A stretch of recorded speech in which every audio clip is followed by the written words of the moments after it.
find a seconder usually when I propose this, but I don't care. I don't need a seconder. My own opinion is enough for me, and I claim the right to have it defended against any consensus, any majority, anywhere, any place, any time. Anyone who disagrees with this, pick a number, get online, and kiss my ass. A representation is made that the quality of legal services to be performed are greater than the legal services provided by other lawyers. I'm Harry Steele, backwoods Southern lawyer. I've got Mr. Paul Ripp in studio today, social distancing as we can. How you doing, Mr. Ripp? Very good, very good. Glad to be here. And Rains, I guess you survived the hurricane that was Laura. Yeah, well, we really dodged a bullet with that. Not so much for Lake Charles and Cameron, Louisiana. I'm going to probably head over there Monday, help out some of my barbecue friends who are cooking food for first responders and everything else. The damage is pretty severe down there. It's reminiscent of Hurricane Camille. It's really something. So, Rains, tell me a little bit about that barbecue rescue thing that you do. I work with a group called Operation Barbecue Relief. They're a worldwide disaster relief organization. They show up and they cook the one hot meal that matters for first responders and victims of natural disasters. We feed the helpers. We feed anybody that needs it, and give you that little bit of barbecue, a little taste of something that's nobody ever associates anything bad with. It's a little bit of hope on a plate, and we get down there and we push out quite a few. We're over 7 million meals we've served since 2007. So it's a pretty impressive group. Well, it makes a big difference too when there's nothing around there where they can get a meal. Right. Absolutely. And also, everything we used to take for granted is now we're walking a tightrope because there's a global pandemic on. 24,532,147 cases globally, with 832,918 deaths. That's right. In the United States, there's 5,884,174 cases with 181,092 deaths, Paul. So the estimation that by the end of the summer there'd be 200,000 deaths, that was a pretty damn good bullseye. They've recalculated, and we're looking at 300,000 deaths by December at the current rate. And we're United States, 7% of the population of the world and 25% of COVID cases. What does that tell you? That's correct. We're doing a great. I saw it on the news last night. We're doing a great job defeating the China virus. So let's see Alabama numbers. I do like this graphic right here because we show it every time. You'll see there seems to be a testing issue. When you look across here and you see on these dates there's a gap, and on these dates there's a surge, and then you follow the line along and you see the median or whatever, and we're still climbing in numbers in Alabama. Looks like yesterday or Wednesday, or I guess that was Tuesday, we had over 1,200 cases reported. And the day before, when you hear from people, we're doing such a great job, we only had 400 cases reported the day before, but the next day there's 1,400 cases reported. So, and the governor extended her order. Yeah. So I didn't want to get too much into that other than to say that she extended the safer at home order through October 2nd and extended the mask requirement. What are you seeing out there in Texas, Rains? Did your governor do something similar? My governor? My governor hadn't extended anything. My governor's just letting it roll because he's running for re-election on the coattails of the president. Now, my mayor and my county judge who run my county have taken drastic steps, and we're seeing the cases start to flatten out here in Houston. But the rest of the state, Governor Greg Abbott and the lieutenant governor, they're just as soon build funeral pyres of stacked bodies as long as not Republican voters. They could care less. Well, that's unfortunate. I don't know what it's going to take, what number we got to get to before everybody pays attention. I hope the football game tonight. Yeah, I hope it's a little bit better than it was last week. and Fairhope. So this weekend or tonight, ESPN is carrying the St. Paul Spanish Fort game on their main network. So I'm sure we will be a shining example to the country of what not the hell to do. Would anybody like to put some money on that? I hope not. I hope they have enough sense to use masks and not hand out fans. Well, you never know. That seems to be pretty productive. Yeah, it looked like it worked. Or raising $47,000 doesn't hurt either. No, Okay, so besides high school football being on tonight, I guess the other national news that I wanted to cover, and I'm sure Raines is going to chime in on this one pretty hard. It seems that the Republican National Committee has decided to use the White House as a backdrop for politics. They did that last night. And of course, Variety skewered them pretty good. Of course, you know, that's typical. that's never been done before. Yeah, even to somebody like me, I mean, you hate to go straight for Saddam's palace, but that's where the mind meanders. Correct. When you see something like that, you know, Manuel Noriega walking out on the back balcony of some palace and speaking to the masses. Raines, you got to have some kind of opinion on this, buddy. I've got an opinion, and y'all not gonna like it. You love it. You think it's fair play. Let's talk about fair play. The president and the vice president of the United States are exempt from the Hatch Act. You guys know what the Hatch Act is? You hear it a lot on the news. No idea. The Hatch Act of 1939 is basically the law that says if you are paid by the federal government, you can't campaign for somebody's office. All right, you can't do that on the government dime. That's basically what the Hatch Act is. And the president and the vice president are exempt from that. And the south lawn of the White House is considered part of the presidential residence. So, in all fairness, there were no laws broken. Now, there may have been campaign staffers that worked on this, but if you were an employee of the West Wing, you weren't supposed to be working on this convention setting. And it may have been the case where none of the people in the West Wing, and there was no White House staff that worked on this particular event. It may have been all catered and everything else. Now, we've had some ungodly, something like 3,000 Hatch Act violations in the last 4 years. Of every time you see one of his staff on the news campaigning for him, they're being paid with federal money. They're violating the Hatch Act. Now, this whole thing of, get off my lawn and everything else, I get it. I mean, it's just as political as from one side as it is to the other, but there wasn't any violations there. So I'm not going to get real riled up about it. I'm just going to say, go out and vote. Vote for a human being for president. Vote for someone who's going to be empathetic and is going to rehumanize the American constituency, not somebody who's been so divisive and so incredibly blatantly horrible to everyone but his most diehard supporters. Go out and exercise your right to vote and keep things like rallies on the White House lawn to be a thing of the past.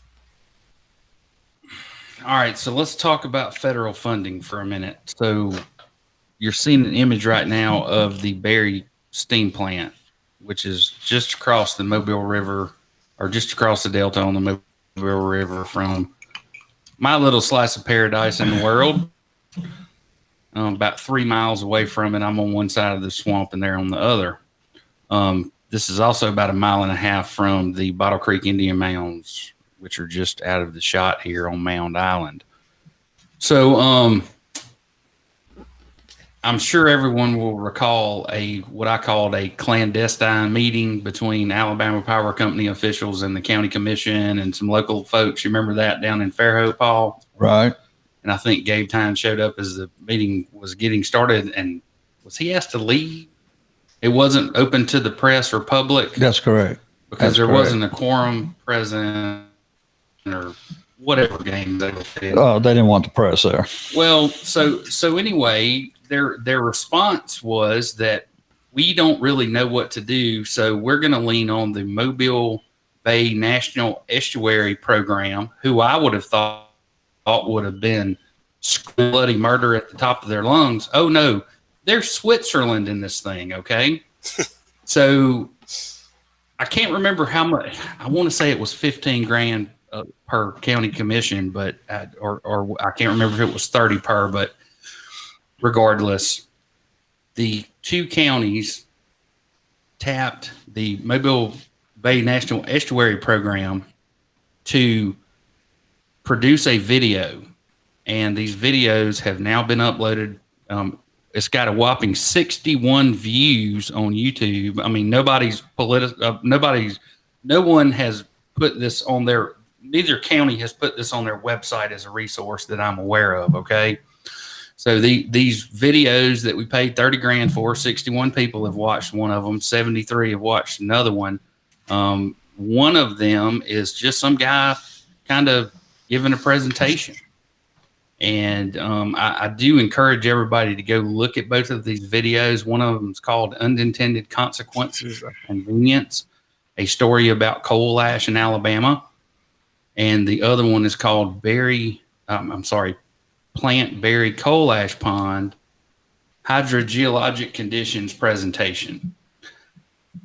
And it's just about as scientific as what you've heard here on this podcast so far. I mean, did you watch it, Rains? I PM'd you last night about it. Yeah, I watched as much of it before it put me to sleep, but I did notice, like you pointed out, he says this is a map of the geology of the area, and he just shows a topographical map. That to me was immediately disqualifying of anything scientific. Well, check out the documents he reviewed. Alabama Power Company groundwater monitoring and corrective actions. He's got a few maps and graphics in here. Remember that alluvial stuff we talked about? And then he makes some wild suggestions that the river is not meandering this way, but moving away from the coal ash. It's shifting. and then finally, for no reason whatsoever, he concludes that putting the coal ash over at this other site, this Turkey Creek site over here, landfills eventually leak, even if they're lined, and that stuff could get into water over here at that point.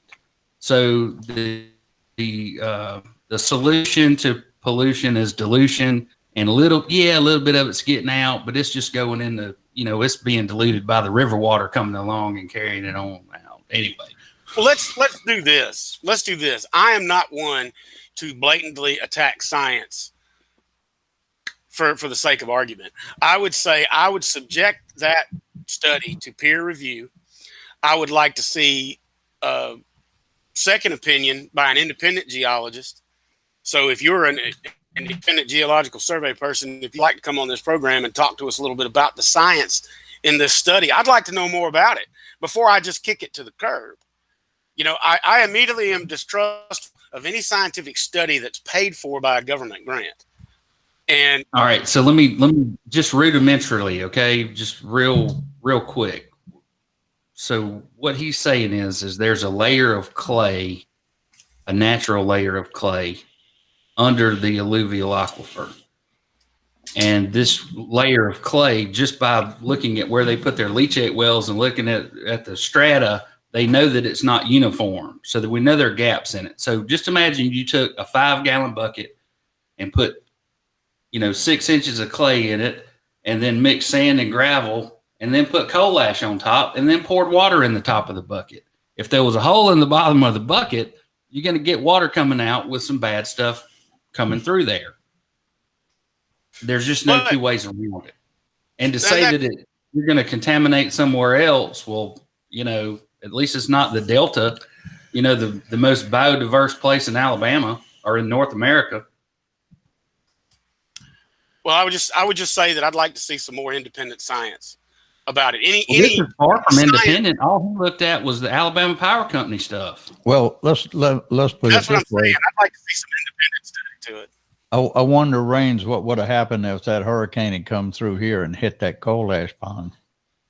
Exactly. That's It's what one they thing need to to say consider. this coal ash pond is built on a natural filter. Well, it ain't going to be a natural filter if a Category 3 hurricane comes through and slings all that coal ash back into that plant's parking lot. They're saying the highest water we ever had was 22 feet at Berry Steam Plant, and it came within 3 feet of top of the dikes, and it's just not unless there's a tropical cyclone or something like that comes through. Very unlikely. But 1,000 years. one thing I will say to anybody who is learned about this site, one of the things that they're saying is when you put a pipe in the ground and you don't go past the clay layer and it rains, the water backfills the pipe, which indicates the water level and that it's not discharging quickly through the bottom. Well, what they're not taking into consideration is maybe the dang river was at flood stage for 2 months. Maybe that's the reason the aquifer's charged full of water. Anyway, they're just, I didn't think it was very scientific. Which would be, I was disappointed. And that'd be a tidal thing. So, I mean, just like tides. Well, and it is influenced by tides there. Yeah. All right. So, Paul. All right. I think it's time for you to get started, buddy. All right. On the elections, well, I lost one and I won one. We won the one with Jerry Carl, which was extremely important, but the Fairhope one turned out to be very disappointing. The entire Catalyst block vote, which basically included the 3 council people, Boone, Brown, and Burrell, as well as Sherry Sullivan, prevailed. And that secures the position for the city judge and the city attorney. So now you have absolute power, and you know what absolute power guarantees you is absolute corruption. So we'll see what happens. It is telling, though, that Sullivan, Burrell, Boone, and Brown all were endorsed by the same people. Now, the total was 58% for Sullivan and 24% for Karen Wilson. I was grossly wrong. I was over 15 points off on that. However, only 6,300 voted, whereas in 2016, 6,600 voted, and yet we had more people to vote. So what happened in Fairhope was the block vote of special interest turned out. They turned out in force, and they have now taken over Fairhope. Now, when you take the 58%, that's 58% of the 33% that voted, and you take that and compute it to the percentage of people that made the decision, so to speak, for mayor, it comes up to be about 17% of the active and inactive voters, which is at 19,760. So it's going to be very telling what's going to happen. Sherry Sullivan, I wish her all the luck in the world, but I hope that she realizes that the problem that the previous mayor had was having any control whatsoever over Boone, Brown, and Burrell. And I don't know that that is going to change one bit. That's only going to get worse. So I wish her the best of luck, but I think she's going to find somebody else in the driver's seat almost right away. And she's probably going to find Burrell extremely hard to deal with in about 8-9 months to a year from now. And I'm going to make a prediction that every intersection on 181 is going to be considered a town center, and you're going to end up with a strip mall with about 700 apartments behind it on each quadrant. The saddest thing in the Fairhope election is that qualifications meant nothing. Zero. It ended up being a popularity contest, not a mayoral contest. And as little as 17 people are deciding the council and the mayor. 17%. 17%. That really is a black eye for Fairhope. Those people should have turned out there. very disturbed, regardless of who won. Okay. There should have been a lot more people voting than that. Then we go to City of Daphne. Now, Catalyst is the one that had the block vote in Fairhope, and they prevailed. So they've got total control over there. City of Daphne has a runoff. The Steve Carey is the Catalyst candidate there. Robin Lejeune is in a runoff with him. Lejeune got 44.2%, and Carey got Lejeune got 44.2. Lejeune got 42.8. That ain't a terrible showing for a guy who's backed by the most powerful political force in Baldwin County versus a guy that owns a bake shop. That's a pretty damn good show. I'd have to Well, say. he owns a restaurant / fish house. Yeah. Still, You But- can use it for bait, but that's expensive. If you fishing with grouper, Right. And you got a lot more money than me and Paul Ridd. And you're right. You're right, Rains. That's what I thought too. Well, I'm certainly going to reach out to Mr. Lejeune and ask him if there's anything we can do to help him on that. And everybody needs to remember, we did an interview with him. So you can Right. go back on Facebook or YouTube and check out his position on some things. And he's been the city council president for a term. So he knows the ropes, and he's a local business owner, and he's my neighbor across the street. And he's not Catalyst. Keep that in My mind, folks. business neighbor across He the is street. not Catalyst. All right. Then in City of Spanish Fort, nothing seems to amaze me, especially after seeing what happened in Fairhope.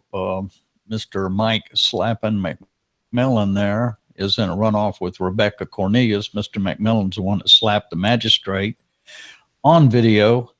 And it just seemed like the people in Spanish Fort, that could make no difference to them whatsoever. They just went ahead and voted for them. So we'll see how that turned out. There'll be a runoff as well. And the runoff is October 6th, correct? Is it the 6th or the 3rd? 6 I'm pretty maybe. sure it's the Okay. 6th. And District 3 on City Council is a runoff too, between Shane Perry and Wanda Finch. So that'll be at the same time as the mayor's race. But one of the things that I've learned for this is probably my 14th, 15th different type of election that I've been involved in. And I've told people this before, and you really have to think it through. And that is, sometimes you have to lose to win, but never give up. And that's the key to elections and staying in it for a long period of time. We put Carl in. We weren't able to put Karen in. You just go to the next one and you never give up. You just keep plugging along. So we'll see what happens on the runoff. And that's about what I got, Harry. I think I'm not covering any of the other ones. I think the mayor won in Robertsdale, the mayor won in Gulf Shores and Orange Beach. No change down there either. So the only thing about the municipal elections I thought was very interesting was the fact that the district attorney's office launched an investigation over these signs. That, remember the electronic billboard we talked about? Right. Anybody but Charlie Murphy. Right. So all we know is there's an investigation. We have no idea what the allegations are. Well, now I will say at the City of Fairhope race, we had rain on and off. I probably got wet 4 times during the damn day, or 5. And Welcome to the club. yeah, we had a lot of complaints in the city race there, with people taking campaign signs into the lines where people were lined up to voting. And, there was some complaints made to the Secretary of State. I don't know that would make any difference, but that's the first election in 4 or 5 that I've seen where people were allowed to do that. And they called them back. I saw the police call them back several times, but they just kept doing it. But we're just going to kind of gloss over the mayoral race in Bay Minette. oh yeah, that's right. We know a guy that's right. The guy in Bay Minette that ran. That's right. We just going to let that go. Give them a Well- pass. But tell us the outcome there, Harry. Yeah, well, they predicted Harry would get 25 votes, and what'd you wind up with? 177. Well, that's what's that? 7 times the amount that they thought that you would get. So that's not failing. Plus, I bet that they outspent you about $10 or $15 to 1. Oh, at least, At least. as well as you're in a small municipality where people are a lot more intimidated by the people in power, and Bay Minette certainly that way. That's we'll see what happens up there too. That's the catalyst mayor too. So I guess that my biggest takeaway from this is that I'll echo what Paul said. It takes a lot to win, and losing's part of it. And I think this needs to be your a mission to stay on. That you are in a position to unseat this person. If you take, you only had 4 weeks to prepare for this election. Look at what happened if you get 4 years, 2 years. Right. Don't give up. I think you come around and do this. I would hire a branded political, consultant. Like Russian interference. Yeah, I mean, that's a fine group. That's what I've heard. And they do good work.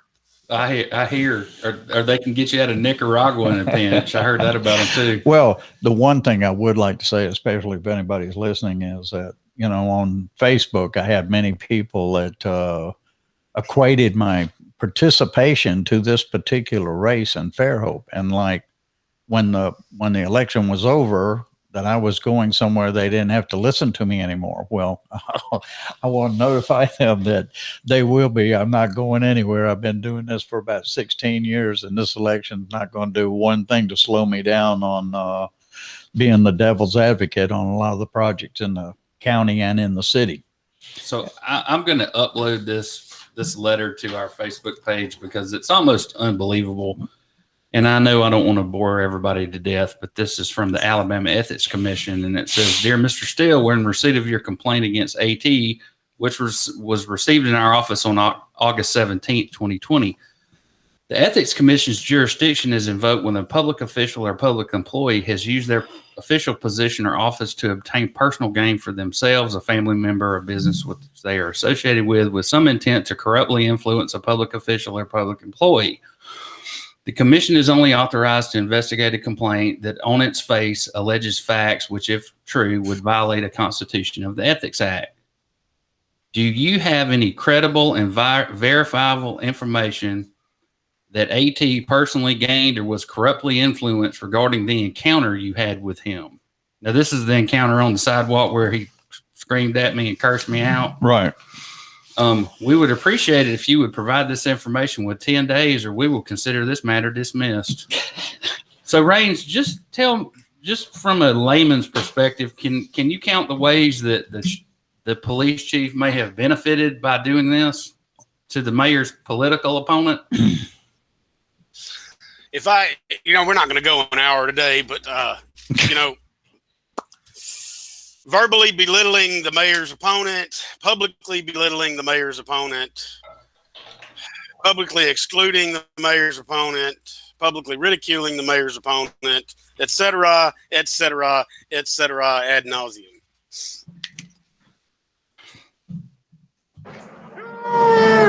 Shall not pass! Anyway, we all know where that came from. So a couple more things just to moving on. The Brandon Hastings murder case, which involves Murray Lawrence Jr., who has been languishing in Holman Prison since his conviction of capital murder. He's in Atmore now. Well, he's in Holman Prison in Atmore, yeah. Yeah. Right, where they warehouse you, and your life is defending yourself against rape and violence and all the horrible things that we imagine could go on there. But anyway, we have been diving deep into that, and we will be giving you an update and hopefully have some more information on that for you. Trust me, folks, you're going to find this to be a very, very interesting story and very telling about the area and the individuals involved.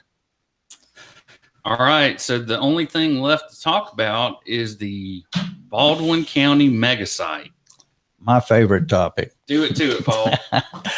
Well, the mega site, here again, we're back in Bay Minette, and it just strikes me that this amount of money has been spent on the mega site, and now they're talking about spending almost the equivalent of the same amount of money they spent on the mega site on the jail system, and going to build a jail in the center of Bay Minette. So I hope the people of Bay Minette start looking around and seeing what they're getting for their tax dollar. You're going to have a real nice jail up here and a real nice police station, and everything else is going to be falling around your ears.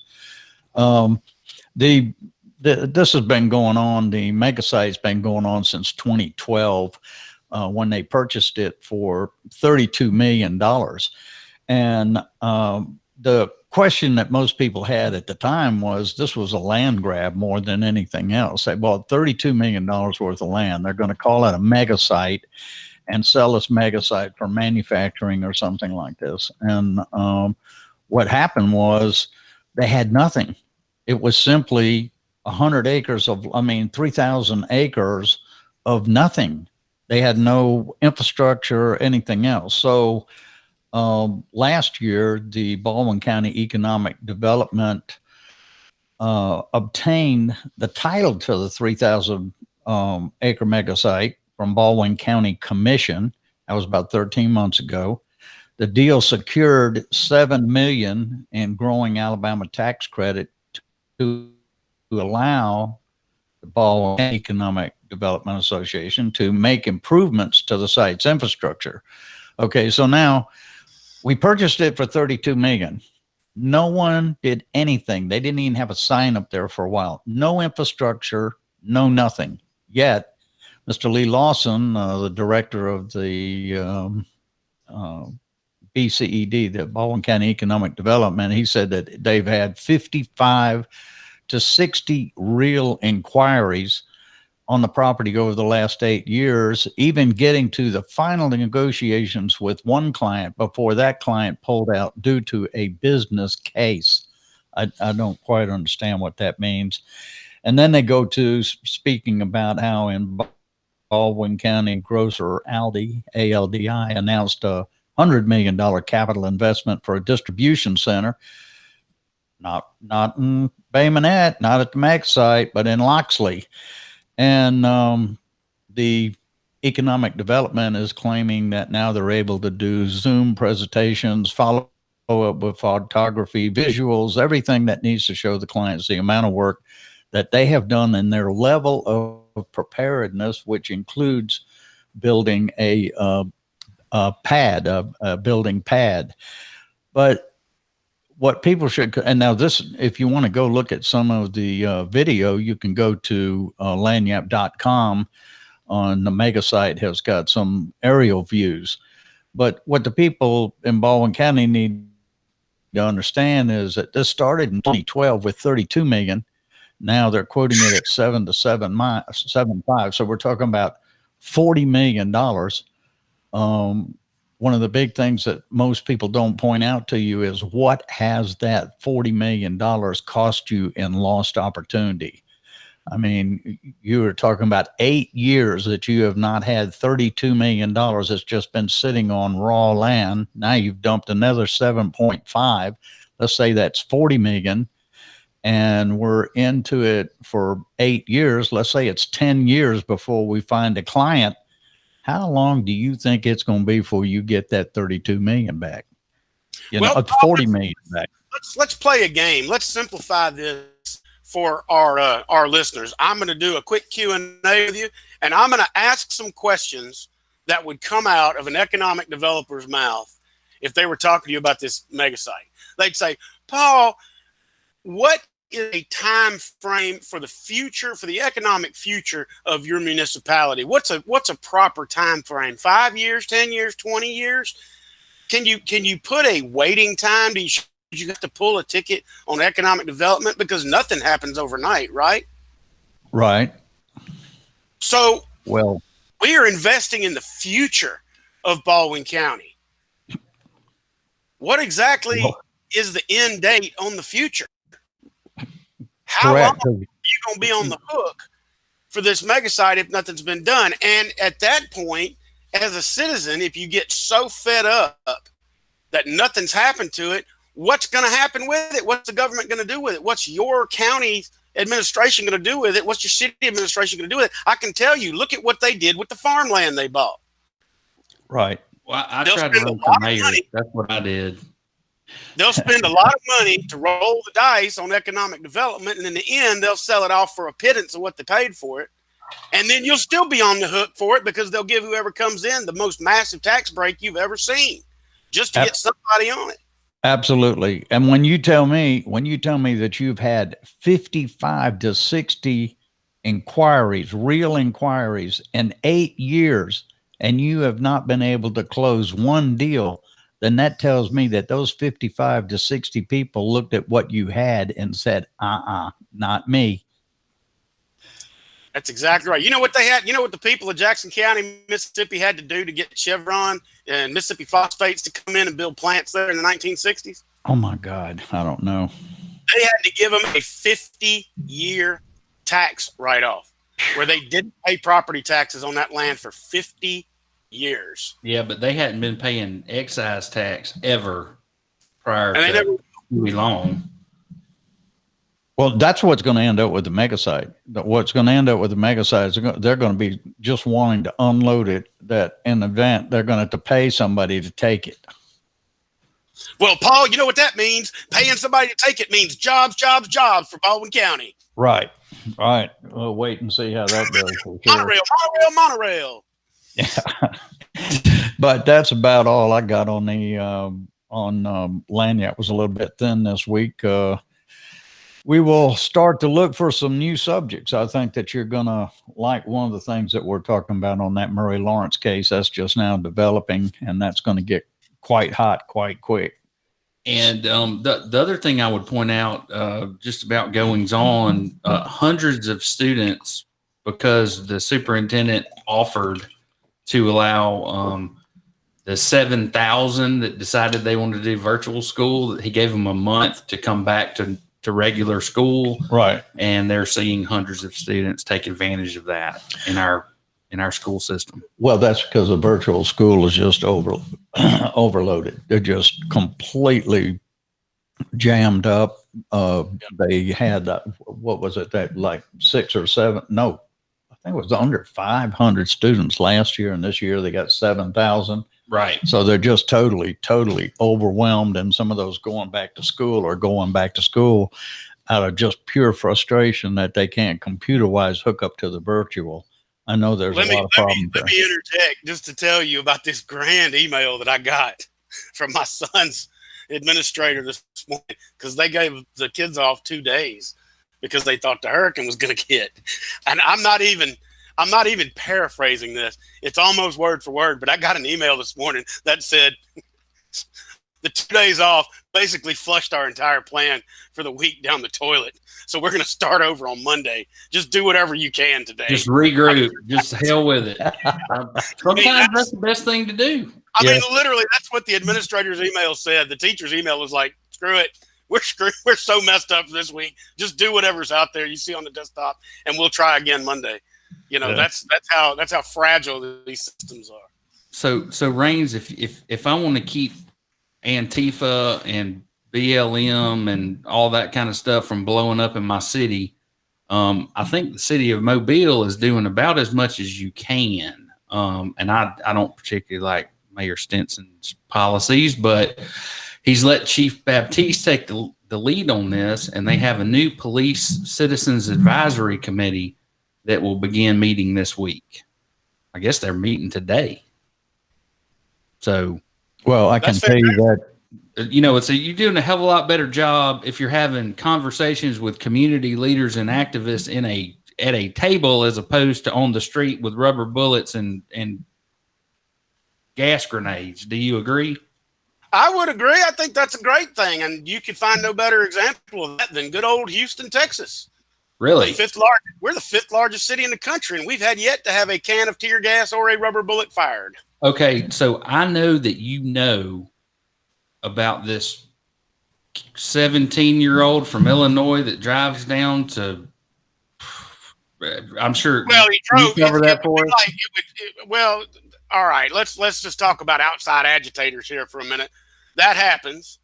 There are people that paid to do it. I've been paid to do it, and I've paid people to do it. But I'm here to tell you, that kid driving from Antioch, Illinois into Kenosha, Wisconsin was like me driving from Pascagoula into Mobile. It wasn't no big jump. He didn't drive across a state to get there. That kid is just your Friday night online Rambo who was which is what I've been trying to say. We live in a state where they poison some trees over a football game. You will bring the nut jobs out of the woodwork with all this stuff. And here we go. And I don't mean to slander the kid, but I mean, it's pretty apparent to me what happened. He went looking for trouble and found it. He went looking for trouble. He found it. You're exactly right. You need to keep your ass out of it if you've got your mindset that you're some sort of state militia type. I'm here to tell you right now. If you're some dumbass that thinks a gun ever solved a problem, listen. When there'll be people shouting orders at you when guns solve problems. Yeah, like going somewhere with a gun to think you're going to solve a problem is foolishness. Well, I'll tell you one thing about the how do you pronounce it, Baltiste? Baptiste. You talking about the police chief of Mobile? Correct. I've watched him many times, and he is really very, very good at community engagement. He will wade out there immediately as soon as he sees a red flag. So, that's really the thing, Paul, is that Mobile has had problems with police violence for decades. Yeah. And he's one of the last two police chiefs that's been brought in to curb that. So Mobile has recognized its problem long before all this started, and they've been working really hard to stop it. And that's why you have somebody like that in that role.